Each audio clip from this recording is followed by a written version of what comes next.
Hello everyone and welcome to the Reese If Factor. Today we're reviewing WWE SmackDown for 10/5/12, and the show it was okay, but the SmackDown has been getting better for the past couple of weeks, and I think this week they took a step down. Last week was, I believe, a lot better than this week. But let's just get to the show. Big Show came out first for the opening segment, and he just basically said that he's gonna knock Sheamus out. And then he showed a video of him knocking people out, which really it was cool for what it was for. Sheamus also came out, interrupted him, and he came out and said, "Let the best man win." And he put out his hand for a handshake, and Big Show just walked out on him. And while Big Show was walking out, Sheamus showed a couple of videos of Big Show losing his World Heavyweight Championship in 45 seconds, and Sheamus winning his World Championship in 18 seconds. And then out of nowhere, for no reason at all, Big Show came back into the ring for a handshake, and then Sheamus walked out. And the opening segment ended right there. I don't know why they did this. I really don't know. It really didn't make the match sound more important. I mean, when I first heard of Big Show versus Sheamus, I wanted intensity. Just make the match, brutal. But they're making it more of a joke. So, I'm gonna keep paying attention. We still got 4 weeks until Hell in a Cell. I hope they just progress on this angle and make the storyline, worth it. Next we had the Primetime Players versus Kofi Kingston and R-Truth, and the Primetime Players win. The win came with Titus O'Neil pulling Kofi Kingston's leg while he was going against the ropes, and Darren Young hitting the Gutbuster. It was a good match. And I'm happy because now I am 4-0 in the tag team tournament. So I want to go undefeated on this. I already called, Damian Sandow and Cody Rhodes to go over Zack Ryder and Santino Marella, and Rey Mysterio and Sin Cara to go over the Primetime Players. So if that happens, then I'm gonna be 6-0 and I'm gonna be very happy. But this match was good. It was really good. Couple back and forth stuff. But yeah. Next we had Primo from the Primo and Epico versus Ryback. And when I first heard of this, they're trying to push the tag team division. Why are you going to have Primo, one half of a pretty good tag team, face Ryback and get completely annihilated? And that's exactly what happened. Ryback just destroyed him. And Primo at one point, close to the end of the match, was looking to walk out, get the 10 count, give Ryback the 10 count win, and Ryback just went after them. And Epico came to tag Ryback, and Ryback just clotheslined him. He basically destroyed both of them. And I ain't see the point to this. Why they couldn't just give him another singles guy that's not doing nothing, like Tensai, for example. But it didn't even make Ryback look more strong, because last week he beat Tensai. This week he's beating Primo. That doesn't make too much sense. But after that we had a backstage segment with CM Punk in the background, in backstage looking for Dolph Ziggler. So yeah, later on they do get another backstage segment. I don't know why they couldn't just do the whole backstage segment right there. But I'll get to that a little bit later. Next we had Lita versus Alicia Fox. And the match was actually pretty good. It was decent. It was a lot better than a couple of matches that we had previously to this week. Beside the fact of Natalya and Beth Phoenix. This is what I'm talking about right here. Right after the match, we had another backstage segment where Punk finds Ziggler, and they get set up for the main event because Booker T comes out and says, "You got beef, and handle it in the ring." So yeah. The main event was actually pretty good. I'll get to that a little bit later. Wade Barrett comes out and faces a local wrestler. For what? Why do they need to keep putting him against these jobbers and local wrestlers? It's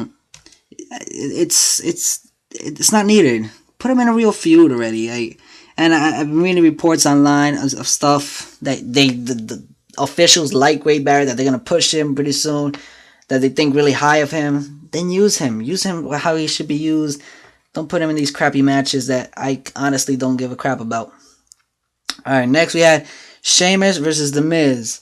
And I believe this is the second straight week in a row that Sheamus has top quality matches with people. Last week we had Sheamus. No, not last week, but on Monday we had Sheamus versus Damian Sandow, which was phenomenal. The main event we had Sheamus versus CM Punk was absolutely great, and here we had Sheamus versus The Miz, another good one. I mean, the ending was crap, but I mean, I see why they did it. The ending came with Big Show. While Sheamus was gonna go for a bro kick, Big Show came out, and then he came to the ring and it looked like he was gonna confront Sheamus. Instead, he WMD'd Miz and gave Miz the win. Looking at that, you would think, why, but later on it gets a little better. In ring segment, we had David Otunga saying, putting Alberto Del Rio over. Like, he was just talking about how, thank you, Alberto Del Rio, for taking out Randy Orton. And they played on the backstage beating. I mean, not the backstage.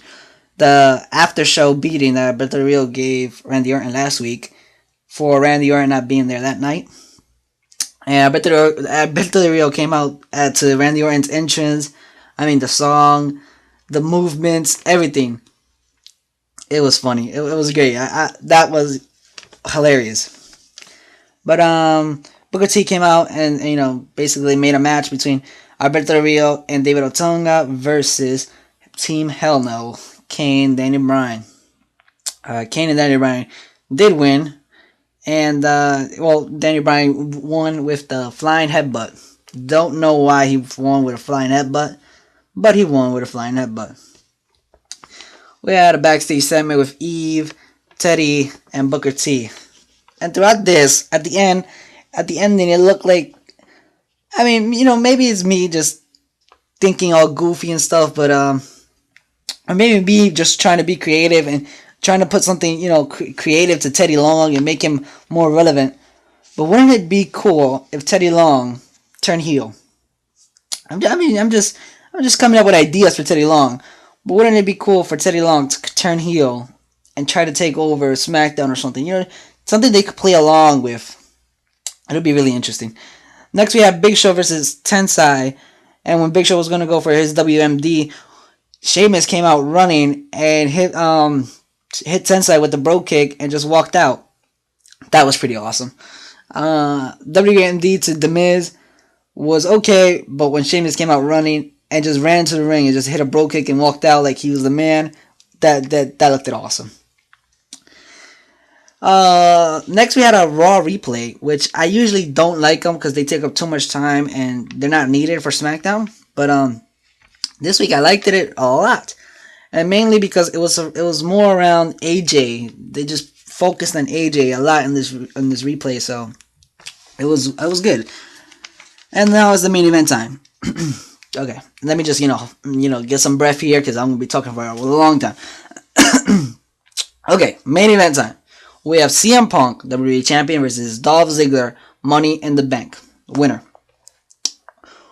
The main thing I got here is, why is CM Punk main eventing SmackDown when SmackDown is Sheamus' show? Another thing, why is CM Punk versus Dolph Ziggler the main event? I mean, they are main event talent. Yes, they can main event a pay-per-view later on in the future. I hope so. But right now, I don't think it's needed. Another thing, why is CM Punk a heel facing Dolph Ziggler? Another heel. Usually you want a heel versus a face, especially for a main event, for the crowd to get behind the face and make the main event special. But instead we have two heels facing each other, which is weird. I mean, the match was okay. The match was good. They didn't get that much time, and honestly, I believe if they could get a match with 20 or more minutes, they could blow the freaking roof off the place. I remember I think it was a year ago, I want to say a year or close to a year ago, they had a match on Raw, mid-card, and they had 10 to 15 minutes, and they blew up. They blew up Raw, man. That was the match of the night that day. But, show was good. CM Punk got the win over Dolph Ziggler, and the way they ended the match, it was cheap. It was like they rushed it too fast. Dolph Ziggler just went running to the corner, hit the corner, and CM Punk hit the GTS. I mean, they didn't build up to it as they should have. But the SmackDown, all around, they built a little bit up towards the main event of SmackDown with Big Show and Sheamus. And they made CM... Oh, yeah, at the end of the match of Dolph Ziggler and CM Punk got on the mic and said again, he's not facing John Cena, which again teases to the point that they are going to face each other at Hell in a Cell. And it's funny, well, not really funny, but it looks to be that Cena is going to face him at Hell in a Cell. But after Hell in a Cell, Cena's probably going to take another break, so CM Punk's going to have a pretty long reign. It'd be really stupid if they give the title to John Cena just for he could take a break and come back with the title. No, that'll be stupid. They just keep it on CM Punk. But that was a show. The show was okay. It was I give it a 5 out of 10. Maybe a 5.5 out of 10. Last week was definitely better. Let me know what you thought about the show in the comments below. Like this video if you like this. If you're new around here and you're new to my voice, like... Oh wait, no, I already said like. Subscribe.